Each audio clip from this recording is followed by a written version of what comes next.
bank konvensional itu memang sebuah lembaga keuangan yang bergerak untuk bisa hidupnya intinya berpijak pada hal-hal yang bersifat ribawi, dibangun atas dasar riba. Misalnya bank mengambil uang dari orang, lalu kemudian uang itu diputarkan, diberikan pinjaman kepada orang lain untuk mendapatkan bunga. Lalu bunga yang didapatkan itu sebagian masuk ke bank, sebagian diberikan kepada pemilik uang. Nah, ini kan konsep riba semacam ini. Itu bank konvensional biasanya seperti itu. Sehingga para ulama saya kira bisa dikatakan hampir seluruh ulama muslimin dengan mazhab-mazhab yang berbeda-beda meyakini bahwa sistem semacam ini adalah sistem ribawi dan haram hukumnya. Ini menurut saya tidak ada yang menolak. Ini kita bicara tentang bank yang konvensional ya. Kalau memang sistemnya seperti itu. Nah, ada orang-orang muslim kerja di bank, apakah dia harus resign ataukah tidak? Jawabannya begini, kita pernah ditanyakan ke kantor para ulama, Marji'il Azam, masalah apakah saya yang kerja di bank harus resign ataukah tidak? Jawabannya begini, tidak semua pekerjaan di bank itu adalah pekerjaan yang haram. Contoh, teller, yang kerjaannya dia hanya mengambil duit, menyerahkan duit. Kalau ada orang yang mau ngambil duit, diberi duitnya, buku tabungannya kemudian di-print, diberikan, wassalam. Atau ada orang mau setor duit, diambil duitnya, buku banknya distempel, masukkan kepada pembukuan, dikembalikan, wassalam.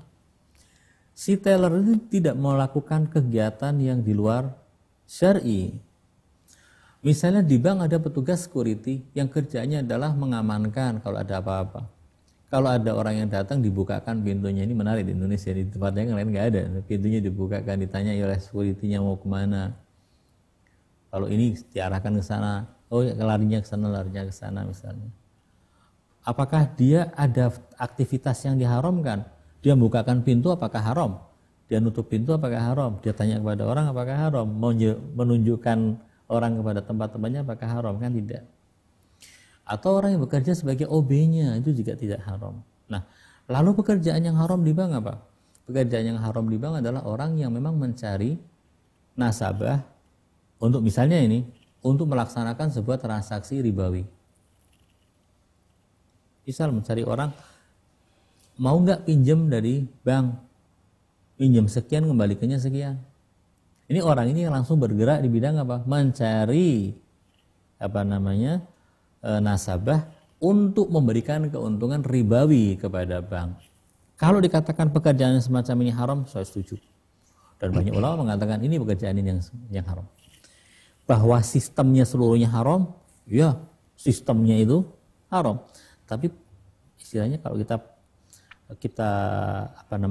kecil-kecilkan, kita bikin sebuah sub-sub kerjaan, tidak semuanya adalah pekerjaan yang haram. Jadi bagi mereka yang bekerja di bank misalnya sebagai OP, silahkan kerja aja di OP. Kerja di bank sebagai satpam ya silahkan. Kerja di bank sebagai teller nggak ada masalah, silahkan. Yang bermasalah adalah ketika orang berada di dalam transaksi-transaksi ribawi. Itu problem. Untuk orang-orang yang seperti semacam itu, resign, ya mungkin itu adalah jawaban yang terbaik supaya dia tidak melakukan kesalahan yang menghasilkan dosa di dunia dan dosa di akhirat. Anggapan haram itu karena dia dapat gaji dari hasil bank itu tidak begitu Ustaz? Enggak, karena tidak semua transaksi bank itu haram. Tidak semua transaksi bank itu haram. Karena bank itu kan sebagian uangnya dimasukkan ke dalam saham misalnya, atau dalam sebuah perniagaan atau apa. Itu di dalam sistem semacam itu tidak setiap anunya haram. Bank ikut mendanai misalnya pembangunan, ya nggak ada masalah, mendanai pembangunan untuk mendapatkan keuntungan. Kan maksudnya nanti ke arah-arah sana. Jadi tidak 100% uang yang di bank itu adalah uang haram, tidak 100% semacam itu. Apalagi sekarang sudah ada match antara sistem konvensional dengan syar'i, maka lebih erat lagi. Kolaborasi. Ya.